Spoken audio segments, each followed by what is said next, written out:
Morning बच्चों, आज हम पढ़ेंगे चैप्टर 9 अकेलेपन के साथी।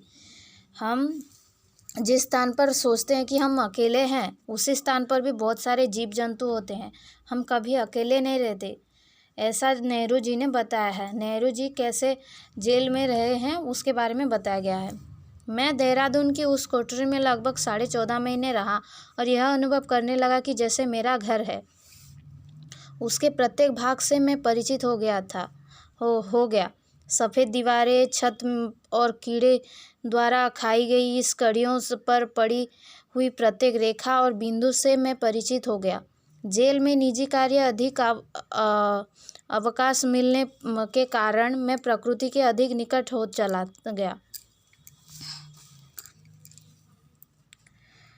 गया।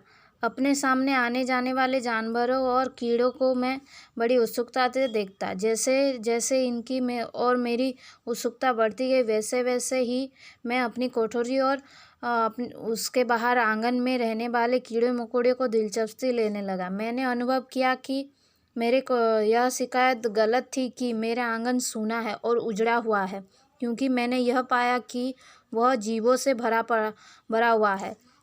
यह सब रेंगने वाले, फिसल कर चलने वाले और उड़ने वाले कीड़े मकोड़े मेरे दैनिक जीवन में बिना किसी प्रकार का हस्तक्षेप किए रह रहे हैं।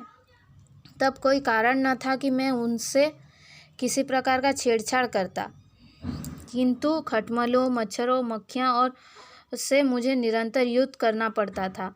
बर्रों मेरी कोठरों में सैकड़ों भरी पड़ी थी। जब कभी मुझे ऐसा अनुभव होता था कि किसी बर्रों ने मुझे डंक मार दिया, तो मैं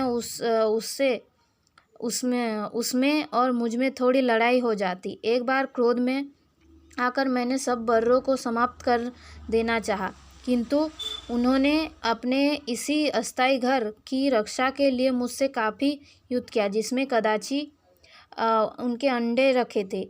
अंत में मैंने हार मान ली और यह तय किया कि यदि वे मुझे किसी प्रकार का हानि ना पहुंचाएं, तो मैं उन्हें शांति से रहने दूंगा। उसके बाद 1 वर्ष से अधिक मैं इस कोठरी में उन बर्रों से घिरा हुआ था। फिर भी उन्होंने कभी मुझ पर आक्रमण नहीं किया। हम एक दूसरे को सम्मान करने लगे। क्या हुआ बच्चों? देहरादून के जेल में नेहरू जी कितने महीने रहे? 14.5 महीने। वो अनुभव करने लगे कि वह उनका घर है। उनके प्रत्येक कण से, वो कोठरी के प्रत्येक कण से वो परिचित हो गए थे। वो रेखाएं, सफ़ेद दीवारें, छत, कीड़े मकोड़े सबसे परिचित हो गए थे। जेल में निजी कार्य खुद करना पड़ता था, इसीलिए वो प्रकृति के और निकट आ गए थे।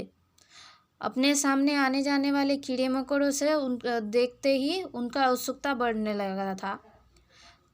जैसे जैसे उनके और उसको नेहरू जी का उत्सुकता बढ़ने लगा, वैसे वैसे ही कोठरी से बाहर आंगन में कीड़े मकोड़े पर दिलचस्पी उनका ज़्यादा हो गया। वो और भी दिलचस्पी दिखाने लगे कीड़े मकोड़ों पर। उनका यह अनुभव था कि उनका आंगन सूना है। यह शिकायत वो गलत निकली, क्योंकि उनका आंगन भरा पड़ा है कीड़े मकोड़ों से। बहुत सारे रेंगने वाले जीव, फिर वो क्या है, फिसल कर चलने वाले जीव, उड़ने वाले जीव, कीड़ों मकोड़ों से उनका दैनिक जीवन भरा पड़ा था। तब कोई कारण न था कि उन पर छेड़छाड़ करें।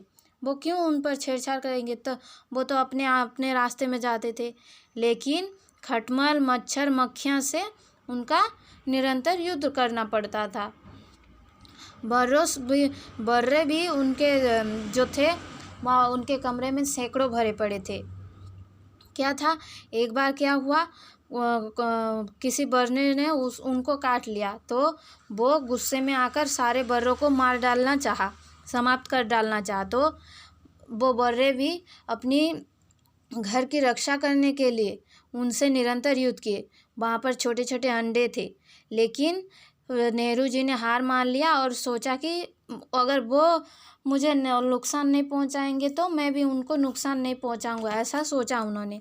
फिर एक साल बाद क्या हुआ, उनका जो कमरा था बर्रों से घिर गया और कभी उन्होंने आक्रमण उन पर नहीं किया, नेहरू जी पर। दोनों एक दूसरे को सम्मान करने लगे।